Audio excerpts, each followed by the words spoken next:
There are some remarks Bonny made about 1 day ago. If you listen to him, he's giving a very strong warning to Kenya Kwanza leadership and more specifically to William Ruto. Khalwale is saying that if things continue the way they are going, if the government continues the way it's ruling and Parliament is doing nothing to stop it, then Kenya should prepare for a military takeover. Let's listen to Bonny before we continue.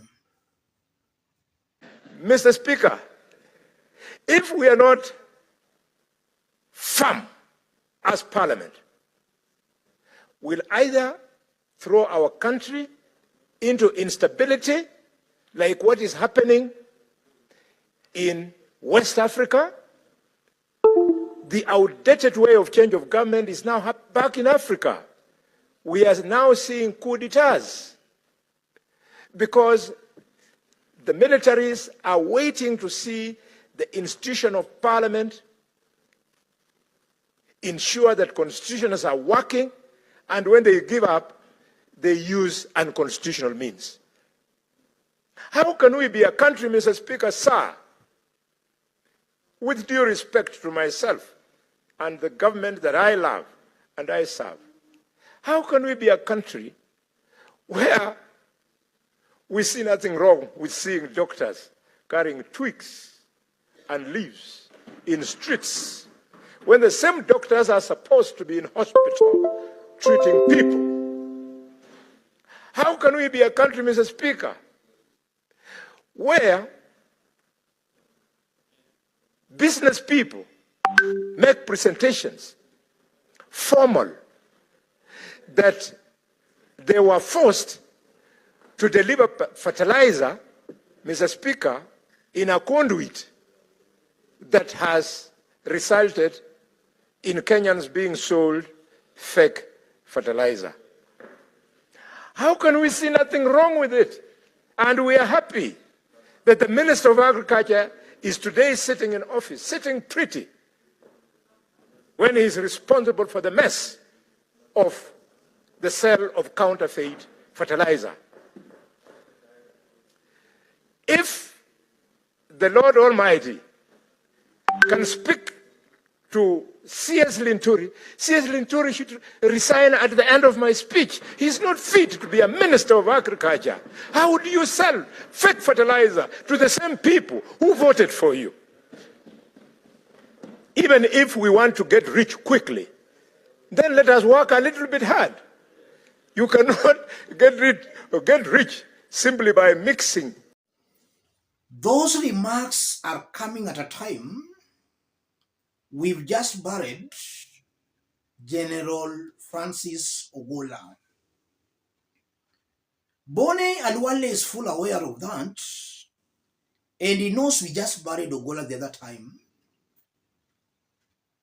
What could be happening behind the scenes, and what could have motivated Bonny to bring the aspect of a military takeover at a time we've just lost the general?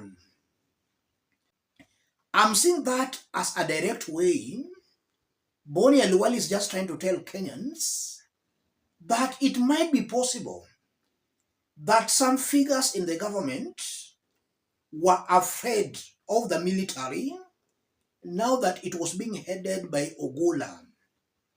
They might have just eliminated him because of that fear.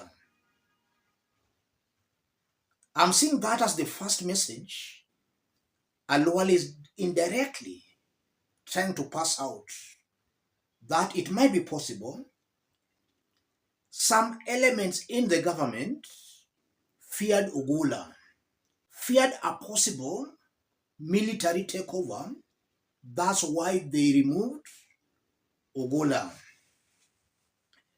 William Ruto himself is on record saying that some of his close allies were advising him to pick somebody from his tribe, from the Kalenjin tribe, to head the military.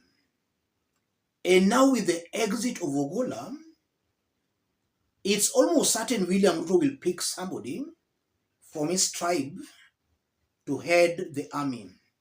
So Khalwale is indirectly trying to say that Ogolla might have been eliminated because of that fear of a military takeover. The second thing I'm seeing here, I'm seeing a Bonny Khalwale who is indirectly trying to tell William Ruto that, Mr. President, things are going south. And if you don't rectify things, then you will be removed from power through a military takeover. I'm also seeing Bonny Khalwale trying to indirectly say that, though that's largely my opinion, but I'm seeing a Bonny Khalwale who is just trying to warn William Ruto, Mr. President, if you don't do something urgently, then you might be removed from that power. And also listening to Bonny Khalwale, we know that Khalwale is the government's chief whip in the Senate. He is a Kenya Kwanza senator. Khalwale is just confirming that Ruto's government has failed. This is a government that has failed. That's a Kenya Kwanza senator confirming to Kenyans that the government has failed. It's interesting that some Kenyans are still arguing that Ruto still has a plan. That, give him time. Some are still talking of time, even up to now. Give him time. While a whole senator is admitting that the government has failed. It's high time Kenyans will come together to accept this fact that Ruto's government has failed miserably. In fact, Kenyans by now should be demanding for the resignation of William Samoei Ruto. If Kenyans don't demand his resignation, William Ruto will continue sitting on Kenyans the way he's doing today. Bonny Khalwale is also just trying to warn his colleagues in the Senate and in the National Assembly. I honestly believe that the biggest letdown to Kenyans are these so-called elected leaders. Very bad things are happening. The National Assembly is silent. The Senate is silent.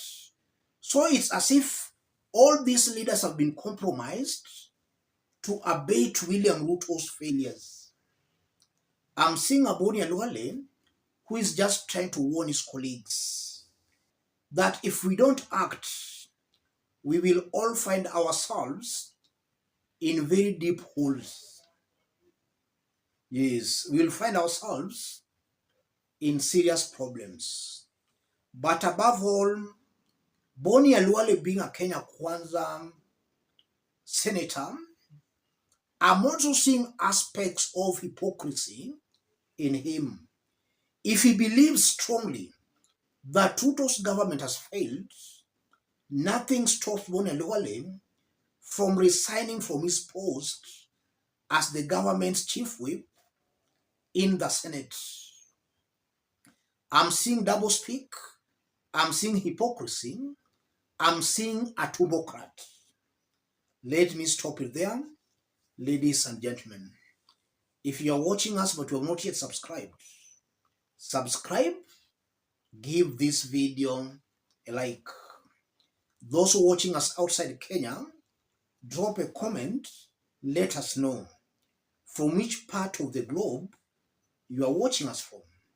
If possible, subscribe, give the video a like.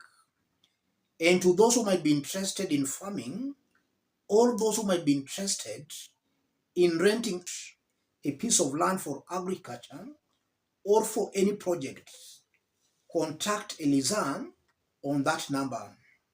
Eliza has about 20 acres of land that she's willing to lease out. Contact her for more information. Thank you.